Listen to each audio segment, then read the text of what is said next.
Hello भाई, नमस्ते। कैसे हैं सभी और कैसा चल रहा है आपका एमटीएस का पेपर?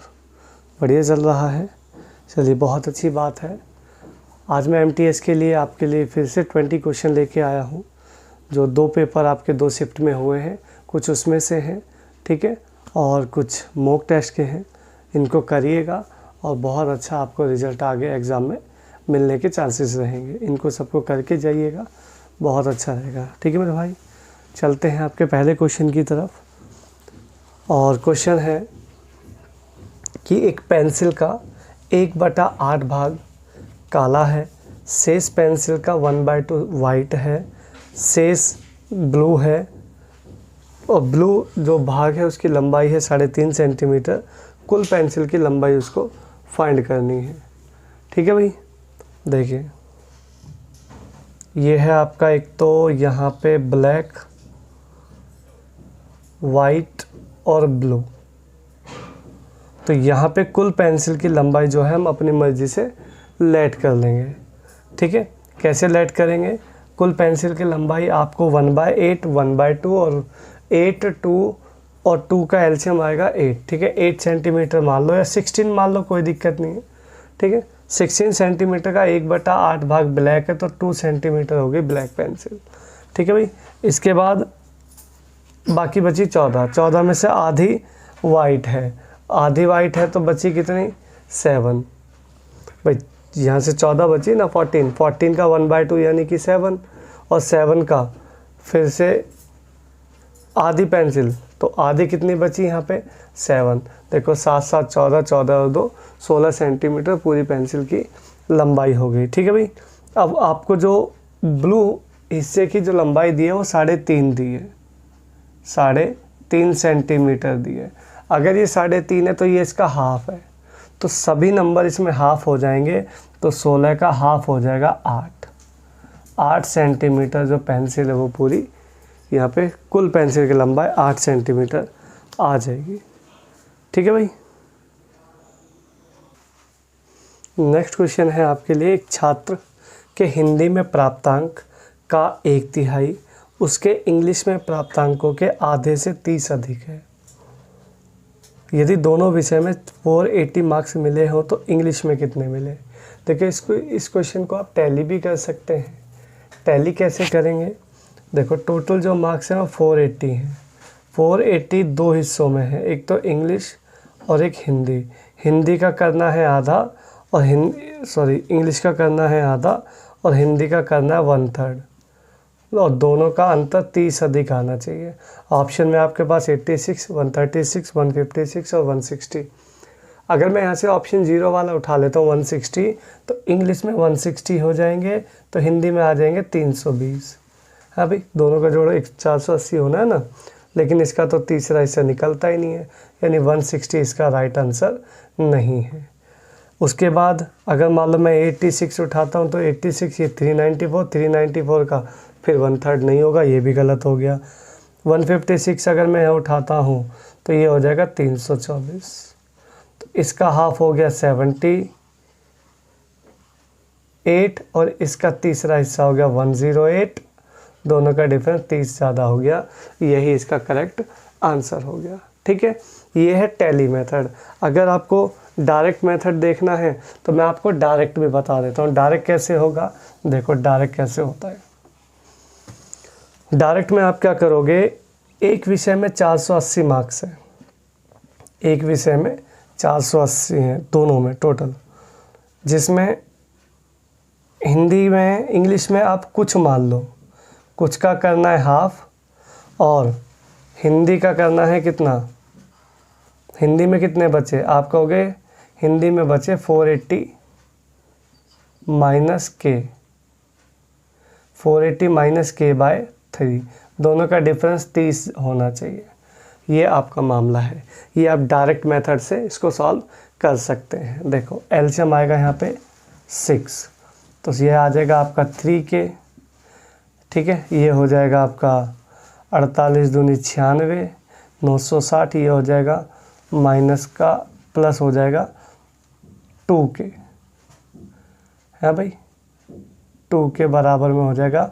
ये 6 इसके साथ मल्टीप्लाई कर लेगा तो ये हो जाएगा 180 है भाई। ये उधर चला जाएगा दूसरी साइड तो कितना हो जाएगा, ये इसको जोड़ लीजिएगा तो 960 में इसको जोड़ के 5 से डिवाइड कर देना, आंसर तो आ ही जाएगा। लेकिन ये वाला मेथड थोड़ा सा बड़ा हो जाएगा आपका, ठीक है, तो इसीलिए आप इसको इग्नोर करके दूसरा तरीका वही टैली वाला कर सकते हैं।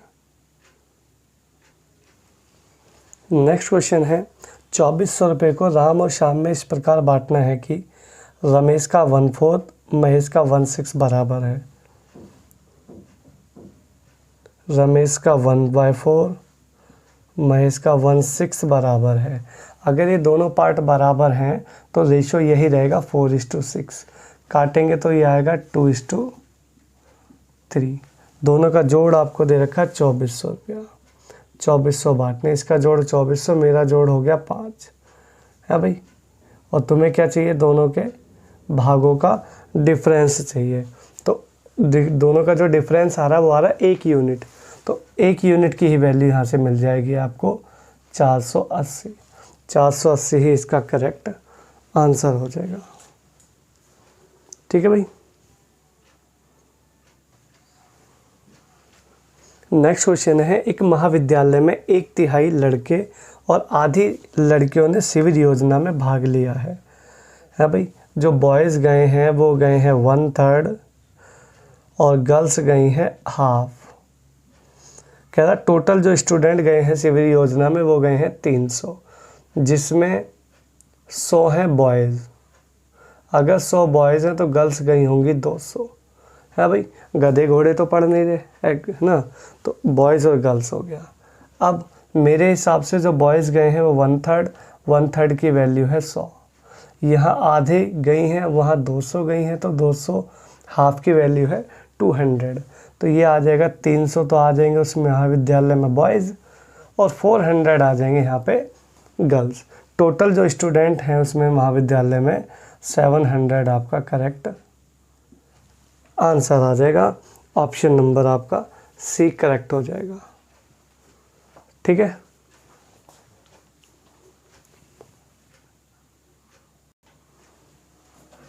नेक्स्ट क्वेश्चन है 1, 2, 3 का स्क्वायर, 4, 5, 6, 7 के स्क्वायर का एवरेज चाहिए। देखिए डायरेक्ट शॉर्टकट होता है, लास्ट वाला नंबर उठाइए 7 × 8 × 8 7 हो गया 15, 8 7 15, दोनों का जोड़ 8 और 7 15 अपॉन में 6। जब जब स्क्वायर चलता है तब तब 6 चलता है। यहाँ से आपको मिल जाएगा क्या, इसका सम मिल जाएगा, बट आपको तो सम चाहिए नहीं, आपको एवरेज चाहिए।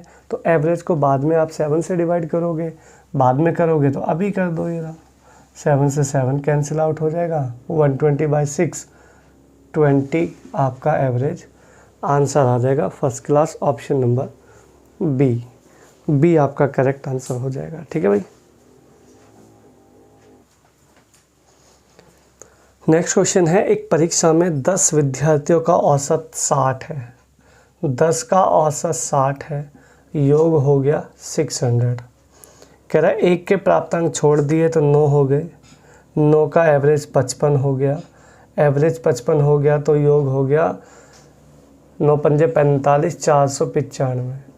10 में से 9 का योग घटा दो 105 आपका आंसर आ जाएगा। जो सब्जेक्ट छोड़ा गया था वो। देखिए डाटा बहुत आसान है तो ज़्यादा ट्रिक की ज़रूरत नहीं है, ठीक है। फिर भी अगर किसी को ट्रिक देखनी है तो मैं बता देता हूँ।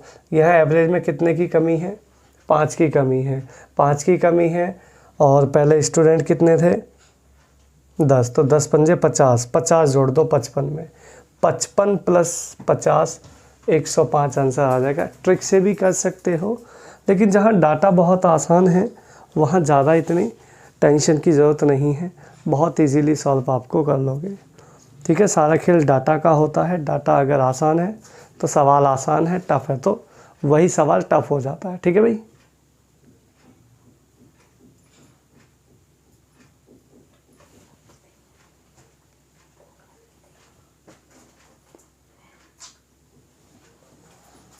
नेक्स्ट क्वेश्चन है 6 संख्याओं का एवरेज 30 है। देखो 6 संख्याओं का जो एवरेज है वो 30 है। पहली 4, इसमें जो पहली 4 है और अंतिम 3, पहली 4 का जो एवरेज है वो 25 है भाई। अगली जो है 3 का वो 35 है। अब यहाँ देखना ज़रा, ट्रिक का यूज़ करते हैं। ये 30 है, ये 25 है, कितने की कमी? 5 की कमी। 5 की कमी तो 5 चौक 20 की कमी हो गई है भाई। कितना ज़्यादा? 5 ज़्यादा। 5 ज़्यादा तो 5 दिया 15 ज़्यादा। नेट डेविएशन कह रही है कि भाई 5 की कमी आनी चाहिए। 5 की कमी आनी चाहिए तो 5 की कमी कर दो, डायरेक्ट आंसर आ जाएगा 25। ठीक है, तो ये बहुत बढ़िया सेटअप है। इसी तरीके से सवाल को करो, इतना लंबा करने की ज़रूरत नहीं है। 6 into this, 4 into this, 3 into this, फिर दोनों को जोड़ो, फिर उसमें से घटाओ, क्या ज़रूरत है? आसान चीज़ें हैं, जब विदाउट पेन हो सकती हैं तो करनी चाहिए, काहे दिक्कत है। एक सवाल और देख लेते हैं सेम टाइप का। 7 संख्याओं का एवरेज 4 है। देखो 4 का एवरेज 7 है। 7 संख्याओं का एवरेज 4 है, उल्टा लिख दिया। ठीक है, 7 संख्याओं का एवरेज 4 है। इन 7 में से पहले 4 का और अंतिम 4 का 4 है। इसका भी 4 है, इसका भी 4 है भाई।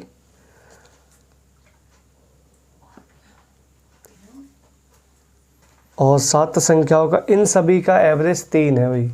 इन सभी का एवरेज 3 है। 4 का 4 है, अंतिम 4 का भी 4 है। तो 4 से 4 एक ज़्यादा तो 4 ज़्यादा हो गया। 3 से 4 एक में 4 ज़्यादा तो 4 में 4 ज़्यादा हो गया। टोटल 8 ज़्यादा हो गया, है ना भाई। 8 ज़्यादा हो गया तो 3 तो पहले ही था, 8 ही हो गया। 8 3 11 आपका राइट आंसर हो जाएगा। ठीक है भाई। नेक्स्ट क्वेश्चन है 2 संख्याओं के वर्गों का योग 68 है। मतलब a square plus b square बराबर 68 है। ठीक है भाई।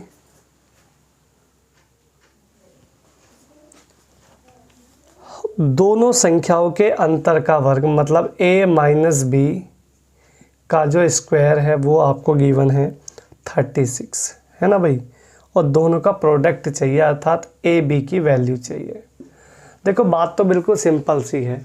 अगर आप इसमें डायरेक्ट रिजल्ट को देखो ना, तो मेरा ये रिजल्ट ये कहता है कि दोनों को माइनस करके आधा कर दो। दोनों को माइनस करो और आधा कर दो। ऐसा क्यों हो रहा है आपको मैं बता सकता हूँ, ज़रा गौर से सुनिएगा। a माइनस बी का होल स्क्वायर अगर मैं खोलता हूँ, a माइनस बी का ये ना 6 है, a माइनस बी का होल स्क्वायर अगर मैं खोलता हूँ, 1 मिनट, 36 है भाई। अगर मैं दोनों का होल स्क्वायर खोलता हूँ, इसका तो क्या खुलेगा? आप कहोगे a square plus B square minus 2ab equals to 36। बोलो, आप कहोगे हाँ जी सर बिल्कुल सही बात है, कोई इसमें हमें कहीं से कहीं तक कोई दिक्कत नहीं है। ये आ गया 68 माइनस 2ab इक्वल्स टू 36, है भाई। 36 को यहाँ ले आते हैं और 2ab को यहाँ ले जाते हैं। अब देखो मैंने क्या रिजल्ट दिया, दोनों को माइनस करो, देखो कर रहे हैं माइनस, है ना भाई। और 2ab और 2 से देखो डिवाइड कर रहे हैं, तभी ना ab मिला आपको। तो रिजल्ट सिंपल है। अगर अब कभी आपको दोनों संख्याओं के वर्ग दिए हो, ठीक है, और दोनों के अंतर का वर्ग दिया हो, तो डायरेक्टली ट्रिक है, दोनों को घटा के आधा कर लो, नंबर आ जाएंगे। और अगर नंबर निकालना हो, ये प्रोडक्ट आ गया, नंबर निकालना हो तो नंबर आप प्रोडक्ट की मदद से भी निकाल सकते हो। तो ऐसा नंबर हम देख लेते हैं 8 दूनी 16। वो नंबर होंगे, एक 8 होगा और एक 2 होगा। कैसे होगा आपको चेक करा देता हूँ। अंतर का वर्ग 8 माइनस 2 6, 6 का स्क्वायर 36। देखो अंतर का वर्ग 36 राइट हो रहा है। वर्गों का योग 8 का 64, 2 का 4, 64 प्लस 2 68। वर्गों का योग भी एकदम एक्यूरेट फिक्स आया है। ठीक है मेरे भाई, तो हर किसी का पैटर्न है ये, बेस्ट है एकदम। दोनों को घटा के आधा करो, डायरेक्ट ए बी, देन उसके बाद आगे सवाल आप कंटिन्यू कर सकते हैं। नेक्स्ट क्वेश्चन है किसी भिन्न का हर उसके अंश से 11 अधिक है। देखिए इसके लिए सबसे बेस्ट तरीका है, आपके पास ऑप्शन होते हैं 4, बढ़िया तरीका है ऑप्शन लगाओ। 25 बटे में देखिएगा 26 है, 25/36 है भाई, 26/35 है और 35/26 है। ये 4 ऑप्शन है। अंश मतलब समझते हैं, हर समझते हैं, हर क्या होता है, डिनोमिनेटर है भाई, और अंश होता है न्यूमिनेटर। तो जो नीचे वाला नंबर है हर, वो अंश से 11 अधिक होना चाहिए। तो देखो यहाँ तो 11 अधिक है ही नहीं, है ना, यहाँ पे 11 अधिक है, यहाँ पे 11 अधिक है नहीं है, और यहाँ पे तो अधिक ही नहीं है, 11 तो छोड़ो। तो आंसर आपको आ गया डायरेक्ट बी ऑप्शन। आगे की कंडीशन चेक करना चाहो कर लो, बाकी ज़रूरत नहीं है। कहता दोनों में, न्यूमिनेटर और डिनोमिनेटर में 8 जोड़ने पर 3/4 हो जाता है, 3/4 हो जाता है। तो 25 8 हो गया 33, 36 8 हो गया 44, 11 3 11 4, एकदम परफेक्ट 3/4 भी आ गया है। तो आंसर आपका एकदम करेक्ट 25/36 हो जाएगा। तो बाय ऑप्शन इसको लगा के टैली करके सवाल को जल्दी समाप्ति की तरफ ले जा सकते हैं। ठीक है मेरे भाई। नेक्स्ट क्वेश्चन है आपके लिए, प्रत्येक वर्ष चीनी के भाव में 60 पैसे प्रति किलो की वृद्धि होती है, जबकि दही के भाव में 20 पैसे प्रति किलोग्राम की, है ना भाई। चीनी में 60 पैसा बढ़ता है और दही में 20 पैसा बढ़ता है। 1993 में चीनी, शुगर और दही, शुगर है 10.40 और दही है 12.60 है भाई।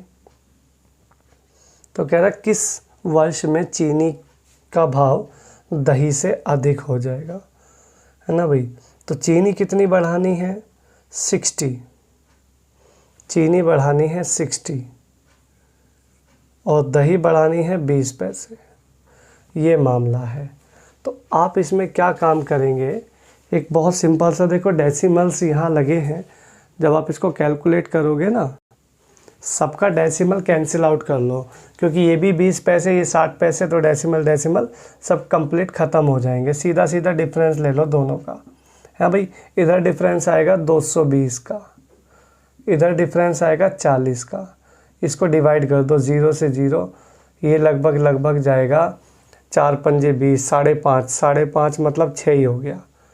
5.5 मतलब 5.5 आएगा, ये 5.5 का मतलब 6 वर्ष ही पूरा हो जाएगा। वैसे 5.5 वर्ष के बाद ये बराबर उससे ज़्यादा हो जाएगा, बट 5.5 ऐसा कोई ऑप्शन में है नहीं। 1993 में अगर 5 जोड़ेंगे तो 98 है भाई, लेकिन 5.5 है तो 5.5 का मतलब 6 ही मानते हैं।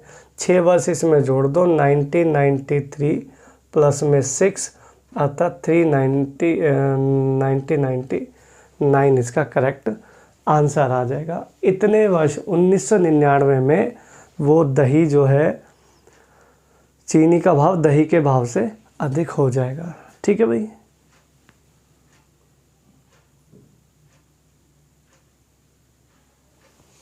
नेक्स्ट क्वेश्चन है, चीनी के भाव में 6 रुपये प्रति किलो की दर से 7.5 रुपये प्रति किलो वृद्धि हो जाने से गृहिणी की खपत अपने कितने प्रतिशत कटौती करे कि जो उसका मद है वो आर्थिक भाव में कोई अंतर ना आए। ठीक है, देखो पहले कभी 6 रुपया था, आज 7.5 हो गया, है ना जी। तो इसमें सबसे अच्छा तरीका है कि फ्रैक्शन देख लो कितने परसेंट वृद्धि हुई है।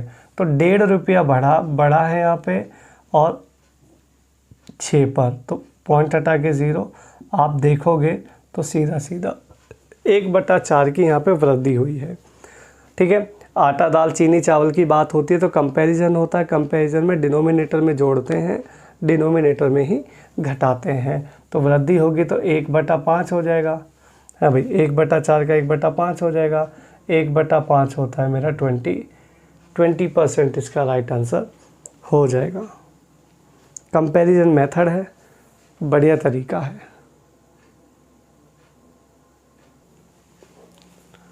नेक्स्ट क्वेश्चन, ए तथा बी किसी कार्य को 8 घंटे तथा 10 घंटे में समाप्त कर सकते हैं। एक घंटे काम करते हैं। ए शुरू करता है 10 बजे, काम कितने दिन में, कितने घंटे, कितने बजे ख़त्म होगा। देखो ए आपका है 8, बी आपका यहाँ पे है 10, दोनों का एलसीएम लेंगे तो आएगा 40।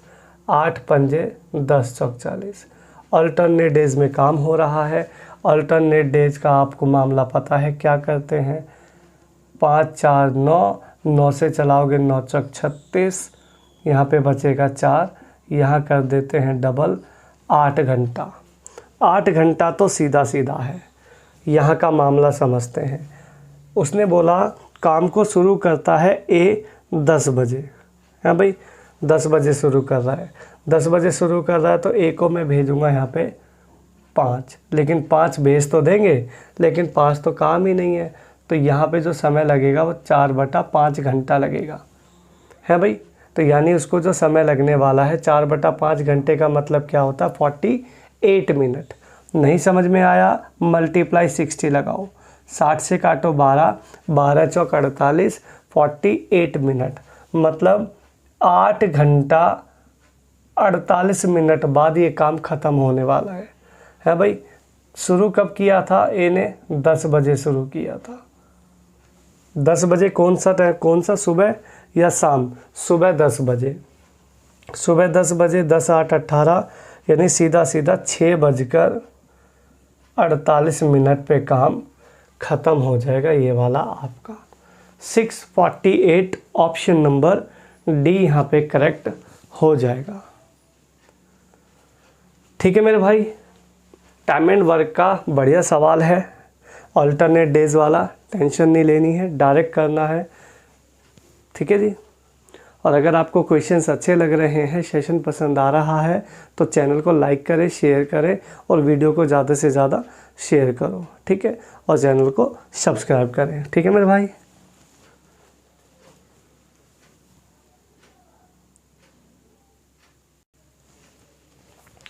चलते हैं आपके नेक्स्ट क्वेश्चन की तरफ। एक रेलगाड़ी 2 स्टेशन ए और बी के बीच की दूरी को 45 मिनट में तय करती है। यदि रेलगाड़ी की चाल 5 किलोमीटर प्रति घंटा कम कर देते हैं तो यही दूरी 48 मिनट में तय होती है। देखो इनकी स्पीड का रेशो बनाते हैं भाई, ए बी। टाइम का रेशो है, टाइम क्या है, एक को 45 एक को 48, रेशो बन गया 15:16 है भाई। रेशो बन गया 15:16, क्योंकि ये 45 है और ये है 48। 3 से कटा तो 15 देगा और 3 से कटेगा तो 16 देगा। रेशो बन गया फाइनली 15:16। अब आपसे वो कह रहा है कि दोनों को अगर हम अब इसको स्पीड का रेशो बना लो तो स्पीड का रेशो आ जाएगा 16:15। ठीक है, दोनों का डिफरेंस है 5, इसका डिफरेंस 5, मेरा डिफरेंस 1, 16, 16 पंजे हो गया 80 किलोमीटर प्रति घंटा की चाल आ गई है और 75 किलोमीटर प्रति घंटा की चाल आ गई है। आप दोनों में से कोई सी भी स्पीड लेके सवाल को ख़त्म कर सकते हैं। मैं 80 ले लेता हूँ। आपको क्या चाहिए, ए और बी का डिस्टेंस चाहिए। ठीक है, तो 80 की स्पीड है इंटू 45 मिनट है डिवाइडेड बाय 60, मिनट को घंटे। ठीक है, 15 तिया 15 4, 4 से कट गया 20, 20 तिया 60 किलोमीटर का डिस्टेंस आ गया। आप इससे भी कर सकते हो, 45 इंटू 75 इंटू में 48/60, उससे भी सवाल को ख़त्म कर सकते हो। फाइनली आंसर 60 किलोमीटर आपका तो डन आना ही आना है, चाहे किसी भी स्पीड से आप लेके कर सकते हो। ऑप्शन नंबर ए आपका करेक्ट हो जाएगा। ठीक है भाई। नेक्स्ट क्वेश्चन है आपका, दो कार सवार एक दूसरे से 100 किलोमीटर के डिस्टेंस पर हैं। ठीक है, जब वे एक ही दिशा में चलते हैं तो 2 घंटे में मिलते हैं, जब ये एक दूसरे की ओर चलते हैं तो 1 घंटे में मिलते हैं। जब ये सेम डायरेक्शन में चलते हैं तो 2 घंटे, और एक विपरीत डायरेक्शन में, अपोजिट डायरेक्शन में चलते हैं तो 1 घंटे में एक दूसरे से मिल जाते हैं। दोनों की स्पीड का रेशो चाहिए। देखो भाई, यहाँ जब हम अपोजिट चलेंगे तो दोनों जुड़ के मिलेंगी, और हम सेम डायरेक्शन में चलेंगे तो दोनों घट के मिलेंगी स्पीड है। ठीक है, स्पीड बराबर होता है डिस्टेंस अपॉन में टाइम। तो डिस्टेंस दोनों में तो 100 ही है भाई। विपरीत में 2 घंटा लग रहा है और इसमें 1 घंटा लग रहा है, तो यहाँ से रेशियो, यहाँ से हो जाएगा ये 50, यहाँ से हो जाएगा ये 100 है भाई। ये हो गया। अब ये मिल गया यहाँ पे आपको जोड़ और घटाना। दोनों को जोड़ के अगर आधा करोगे तो पहली गाड़ी की चाल मिलेगी, और दोनों को घटा के आधा करोगे तो दूसरी गाड़ी की चाल मिलेगी है भाई। तो या तो एक काम कर लो, इसको और छोटा कर लो करना चाहो, क्योंकि तुम्हें तो रेशो चाहिए ना, तो रेशो तो ऐसे ही बन जाएगा। तो और रेशो छोटा कर लो, 50 से कम 50, 50 दूनी 100, ये रेशो बन गया है भाई। अब डायरेक्टली एक काम कर लो, दोनों को जोड़ो तो पहली गाड़ी की चाल, दोनों को घटाओ तो दूसरी गाड़ी की चाल। ऑप्शन आपका 3:1 होना चाहिए। ढूंढो ऑप्शन नंबर बी आपका यहाँ पे करेक्ट हो जाएगा। ठीक है, तो बहुत ही साधारण सवाल है, सिर्फ स्पीड में पूछा है। ये मेरा अपोजिट वाला मामला था, याद रखना, और ये मेरा सेम डायरेक्शन था। ठीक है भाई, इसी तरीके से बस सीखते चले जाओ और मेरे साथ जुड़े रहें। बहुत बढ़िया बढ़िया क्वेश्चंस आपके लिए मैं लाता हूँ और हमेशा आगे लाते रहेंगे। ठीक है भाई। नेक्स्ट आपका क्वेश्चन है, किसी वस्तु पर निर्माता फुटकर विक्रेता से 5% लाभ कमाता है तथा फुटकर ग्राहक से 8% का लाभ कमाता है। ग्राहक उस वस्तु का पैसा देता है 283.50 है भाई। आप यहाँ पे बराबर का साइन लगा लो, कोई दिक्कत नहीं है। 5% प्रॉफिट मतलब 1/20, तो 21/20 हो जाएगा। 8% प्रॉफिट मतलब 2/25, प्रॉफिट हो जाएगा 27/25। कोई दिक्कत परेशानी भाई? 5% 1/20, प्रॉफिट 8% 2/25, प्रॉफिट 27/25। इसको काटा पीटी मचाना है और कोई भी काम आपका फालतू है नहीं। ठीक है भाई, डेसिमल हटाओ आराम से, यहाँ 0 लगा लो, ये मामला यहाँ निपट जाएगा आमने सामने, है ना भाई। 25 दूनी 50, तो ये हो ही रहा है, 50 से मल्टीप्लाई होना है, तो 50 का मल्टीपल आंसर आएगा ही आएगा। 50 का मल्टीपल ढूंढते हो तो एक ही ऑप्शन यहाँ पे है 250। मैं बिना काटे इसका आंसर आपको लगा सकता हूँ, है भाई, क्योंकि यहाँ पे 25 दूनी 50 है। कुछ भी कर लो, काटा पीटी कितनी भी मचा लो, मल्टीप्लाई तो इसी से ही होगा, है ना। और 50 का मल्टीपल एक ही ऑप्शन है 250। बाकी काटा पीटी करोगे तो काटा पीटी तो आप कर ही लोगे। 21 से काट लो सीधा, 21 एकम 21, 7 बचेगा, 21 तिया 63, 21 पंजे 105, 27 पंजे 135, 50 पंजे 250। देखा ना। तो बिना काटे, कई बार ना ऑप्शन जो होते हैं ना हमारे लिए बहुत यूज़फुल होते हैं। ठीक है, तो फ़ायदा उठाना चाहिए बिल्कुल। बताओ, काटने से बच गए ना बच गए आप? हालांकि मैंने काट दिया है सारे ऑप्शन। 250 का उसका 50 का मल्टीपल होता तो आपका मामला फेल हो जाता, है ना, पर फेल नहीं होना है।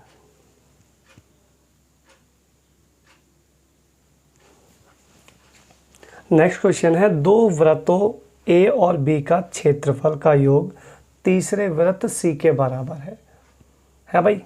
एरिया ऑफ ए और B equals to area of C. ठीक है, ट्रायंगल के, उसके सर्कल के, जिसका डायमीटर दे रखा है 30। देखो, ये ए है, ये सर्कल ए है, ये सर्कल बी है, ये सर्कल सी है। इनका जोड़ इसके बराबर करना है। इसका डायमीटर दे रखा है, तो ये मिल गया 15। देखो सर्कल तो दोनों ही, सर्कल तीनों ही हैं, तीनों सर्कल का एरिया पाई आर स्क्वायर लगना है। तो आप मुझे बताओ, पाई से पाई तो कट जाएगा, केवल और केवल आर स्क्वायर का फॉर्म रह जाएगा, है ना भाई। तो आर स्क्वायर का जो फॉर्म रहेगा वो राइट एंगल ट्रायंगल की प्रॉपर्टी पे पूरा फिट हो जाएगा, है ना। तो थोड़ा सा देख के चलना। और ए इसमें दे रखा है आपको 18, तो 18 का हाफ करेंगे डायमीटर के, डायमीटर ना 18, तो रेडियस हो जाएगा 9, प्लस में बी आपको चाहिए। तो आप मुझे बताओ, क्या राइट एंगल ट्रायंगल ये कहता है दोनों का जोड़, दोनों के स्क्वायर का सम इसके बराबर होना चाहिए। तो यही तो राइट एंगल की प्रॉपर्टी होती है। तो यार बताओ क्या होती है, 9 15, देखो 9 12 15 की राइट एंगल प्रॉपर्टी होती है। 9 12 15, 9 येरा 15 येरा, तो बी की वैल्यू क्या होनी चाहिए 12, यानी इसकी रेडियस आ गई 12। अगर रेडियस 12 आ गई, आपको क्या चाहिए डायमीटर, डायमीटर हो जाएगा 24, 12 का डबल 24, ठीक है, डायमीटर आ जाएगा 24।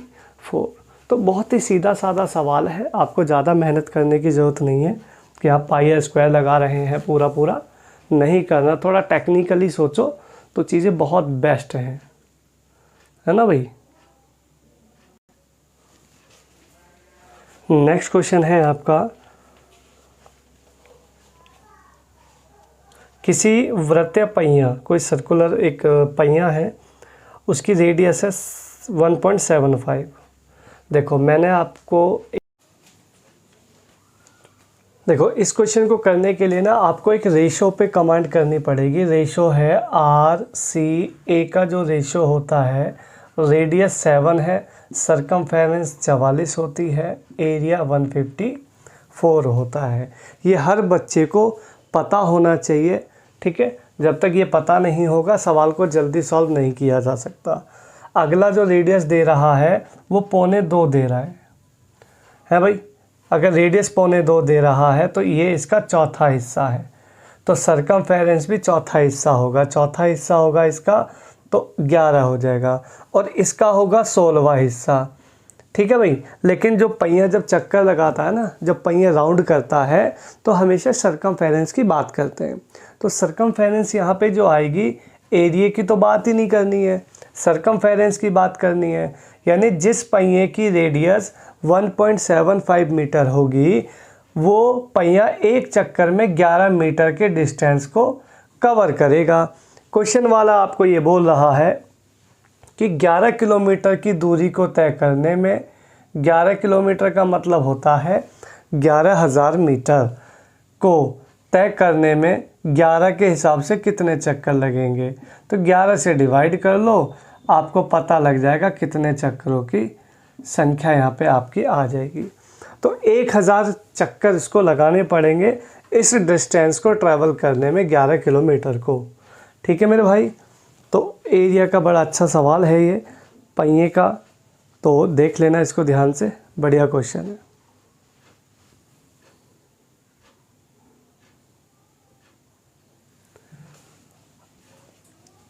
नेक्स्ट जो क्वेश्चन आपका है, इसमें यदि किसी समकोण त्रिभुज की भुजाएं 3 क्रमिक पूर्णांक हैं, ठीक है, किसी राइट एंगल ट्रायंगल की जो साइडें हैं वो एक कॉन्जिक्यूटिव नंबर है, कॉन्जिक्यूटिव नंबर हैं, ठीक है भाई, पूर्णांक हैं, तो सबसे छोटी साइड क्या होगी।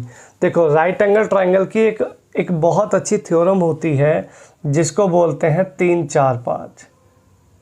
ये इस दुनिया की अकेली ऐसी थ्योरम है जो परफेक्ट पूर्णांक है, ठीक है, पूरा इंटीजर है और लगातार आने वाले हैं।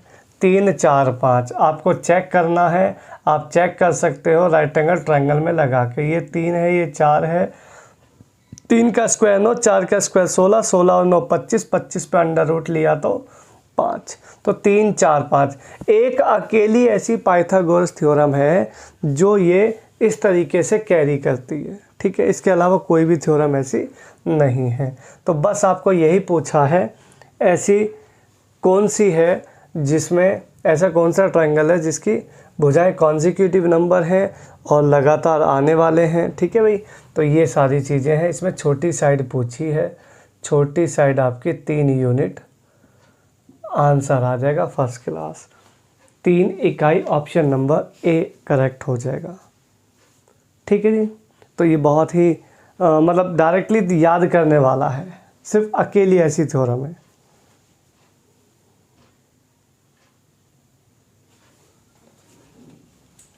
नेक्स्ट आपका क्वेश्चन है इसमें, एक मोटर बोट 9 किलोमीटर दूरी को धारा की दिशा में तय करने में 2 घंटे तथा धारा के विपरीत दिशा में तय करने में 6 घंटे लेती है। देखो भाई, DSS और USS, DSS 9 किलोमीटर है, USS भी आपका 9 किलोमीटर है। DSS में 2 घंटे और USS में 6 घंटे। तो यहाँ से आपको मिलेगा 4.5, यहाँ से आपको मिलेगा 1.5। DSS मिल गया 4.5, USS मिल गया आपको 1.5। आपको चाहिए धारा का वेग। धारा का वेग निकालना है अगर आपको, तो धारा का वेग यानी स्पीड तो होता है DSS माइनस USS बाई 2 है भाई। तो 4.5 माइनस 1.5 बाई 2 अर्थात 3/2 यानी कि 1.5। 1.5 आंसर इसका करेक्ट आ जाएगा। 1.5 किलोमीटर प्रति घंटा, 1.5 किलोमीटर पर आवर इसका करेक्ट आंसर आ जाएगा ऑप्शन नंबर बी। ठीक है भाई।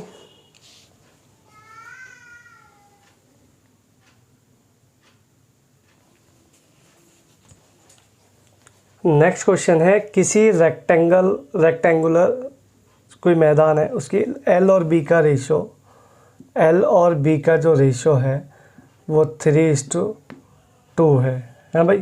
पेरीमीटर इसका 80 है, इसका परिमाप 80 है। देखो, जब भी कभी पेरीमीटर गिवन हो ना, तो पेरीमीटर को हाफ करोगे तो L प्लस B रह जाता है। देखो मैं आपको बताता हूँ, पेरीमीटर होता है twice of L plus B। आप कहोगे हाँ जी सर बिल्कुल सही बात है। अगर twice of L plus B को हाफ कर दोगे तो L और प्लस का जोड़ रह जाता है, L प्लस B रह जाता है। तो अगर मैं 80 का आधा करके 40 कर लेता हूँ तो 40 इन दोनों का सम रह जाएगा L और B का।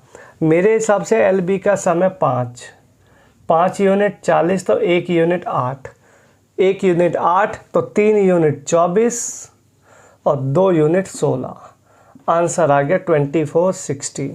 आपको L चाहिए तो 24 आंसर होगा और B चाहिए तो 16 आंसर होगा।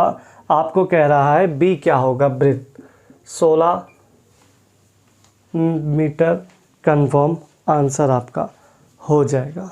ठीक है मेरे भाई।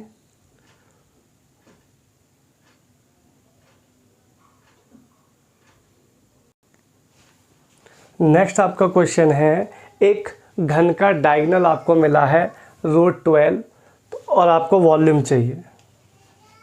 ठीक है, वॉल्यूम चाहिए। देखिए मेरे हिसाब से जो क्यूब का डायगोनल होता है वो होता है √3a है भाई। क्या होता है, √3a होता है। किताब वाला कह रहा है √12। अच्छा, √12 को मैं क्या 2√3 लिख सकता हूँ या नहीं लिख सकता, बताओ। क्या √12 को मैं 2√3 लिख सकते हैं हम या नहीं लिख सकते? जिस बच्चे को नहीं लिखना आता है मैं बता देता हूँ। 2 से चलाओ यहाँ पे 6 आएगा, 2 से चलाओ 3 आएगा, 3 से चलाओ 1 आएगा, जोड़ा बाहर आ जाएगा है भाई, तो 2√3 हो जाएगा। √3 से √3 कैंसिल हो जाएगा। यहाँ पे a बराबर आ जाएगा 2, a बराबर आ जाएगा यहाँ पे 2। अब आपको क्या चाहिए, वॉल्यूम चाहिए। तो वॉल्यूम कैसे आएगा भाई, वॉल्यूम होता है a का क्यूब, a का क्यूब अर्थात वॉल्यूम आ जाएगा यहाँ पे 2 का क्यूब 8। आपका राइट आंसर आ जाएगा, ऑप्शन नंबर ए आपका करेक्ट हो जाएगा। ठीक है मेरे भाई।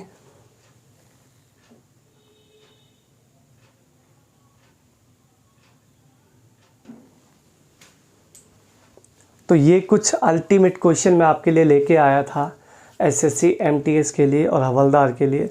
जिस किसी बच्चे का पेपर हो वो प्लीज़ इस सभी क्वेश्चंस को करके जाइएगा। ठीक है। और एग्ज़ाम में आपको यही चीज़ें दोबारा से देखने को मिलेंगी, ठीक है। और जो भी पेपर आपका चल रहा है उसको अच्छे से पूरी तैयारी के साथ एग्ज़ाम में जाएं, ठीक है। और मेरे साथ जुड़े रहें आपके अपने चैनल मैथ्स पढ़ ले पर, ठीक है। सेशन आपको अच्छा लगा हो तो वीडियो को ज़्यादा से ज़्यादा शेयर करें, लाइक करें, कमेंट करें, ठीक है। और चैनल को सब्सक्राइब करें, ठीक है मेरे भाई। और मेरे साथ जुड़े रहें आगे के लिए, ताकि आपको अच्छी अच्छी क्वेश्चंस, अच्छे अच्छे पैटर्न पे चीज़ें मिलती रहें, ठीक है। चलिए, धन्यवाद।